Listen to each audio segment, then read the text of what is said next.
bavukanye turi mu bihe vya Noheli, igihe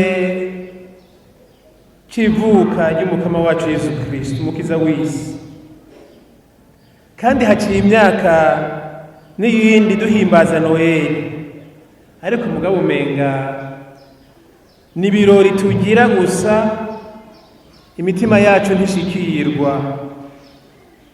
Uriko uraraba kw'isi haguma hari iterambere ry'ibintu bitandukanye, iterambere mu buhinga ubu na buriya vyo kwiyunguruza, hariho iterambere murabona imiduga, indege, ubwato birimwo bihinguye ukuntu mu mwanya mutoya biba bimaze isi.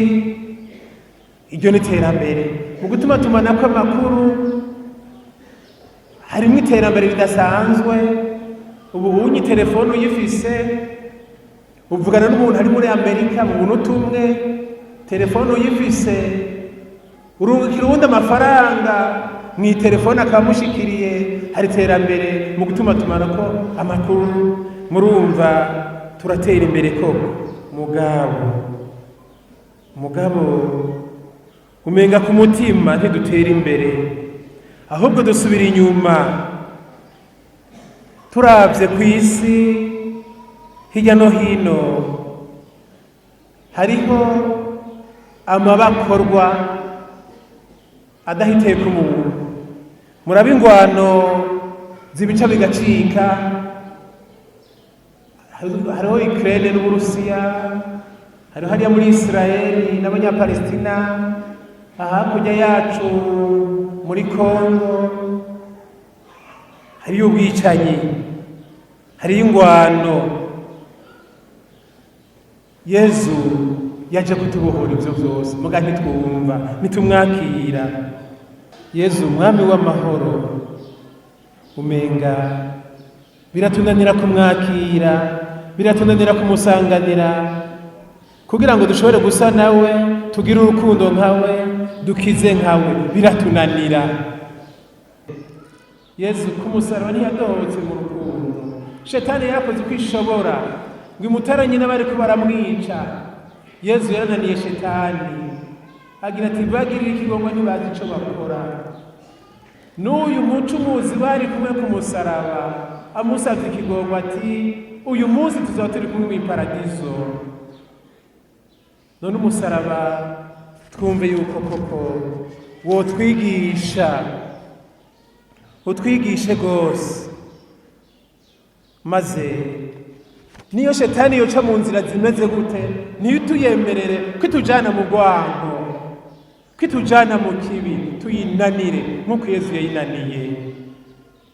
Kandi umusaraba utwigisha ari vyiza utanga ngo umukristo wese akure mu bweranda. Ivyo vyiza tubirondere. Hari ijambo twumvise Yesu agira ati dawe ndaguhereje umushaha wanje.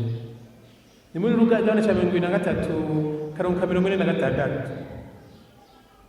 Yesu asozereye ubuzima bwiwe bwaha kw'isi yishira mu minwe ya Manase. Nta wundi yishira mu minwe, dawe ndaguhereje umutima wanje.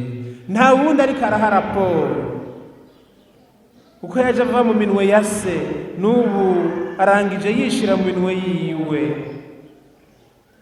None murumva Yesu yashingiye kazoza kiwe ku Mana muri vyose na hose.